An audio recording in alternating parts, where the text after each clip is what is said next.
आजच्या व्हिडिओमध्ये कमी खर्चामध्ये घराला रिच लुक कसा द्यायचा ते तुमच्यासोबत शेअर करणार आहे. पण त्याआधी माझी सकाळची जराशी घाई गडबड ही बघून जा तुम्ही. आज मिक्स डाळीचे भरपूर व्हेजिटेबल असलेले आणि स्पायसी असे मस्त कुरकुरीत अप्पे मी बनवणार आहे. आता त्यासाठी चटणीही लागणार, म्हणून शेंगदाणे रात्रीच भाजून ठेवले होते. त्यामध्ये मस्त लसूण, अद्रक, त्यानंतर भरपूर जिरं, कढीपत्ता, भरपूर कोथिंबीर आणि सर्वात महत्त्वाचं हिरव्या मिरच्या घातल्या. आता फक्त एक गोष्ट बनवून आमचं कधी होत नाही. अप्पे बनवले तर मुलांना राग येतो, कारण त्यांना इडली आवडते आणि इडली बनवली की मग त्यांच्या पप्पांचं असतं की माझ्यासाठी अप्पे नाही बनवले. म्हणून दोन्ही घाट मी एकाच दिवशी घालत असते, म्हणजे मुलंही खुश आणि त्यांचे पप्पाही खुश. चला आता मेन मुद्द्याकडे वळूयात. घराला रिच लुक द्यायचा असेल ना तर खूप महागडीच गोष्टी असल्या पाहिजे, काही गरजेचं नाही बरं का.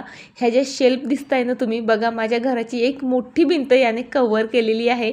रेक्टँगल, स्क्वेअर, ट्रायंगल, सर्कल, खूप साऱ्या शेपमध्ये आणि कलरमध्ये ह्या शेल्फ तुम्हाला इझिली एनी ऑनलाईन प्लॅटफॉर्मवर अवेलेबल मिळतील.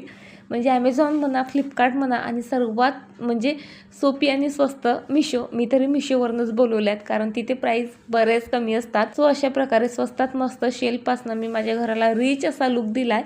बरं चला आता घर आवरलं पूर्ण. त्यानंतर आता मस्त आवळ्याचा आणि बीटचा ज्यूस बनवला आणि तो छान माझ्या हॅपी प्लेसमध्ये येऊन एन्जॉय केला. आणि त्यानंतर थोडंसं गार्डनिंगचं काम. ॲक्च्युली हे काम केलं नाही तर माझा दिवस प्रोडक्टिव्ह गेला असं वाटत नाही.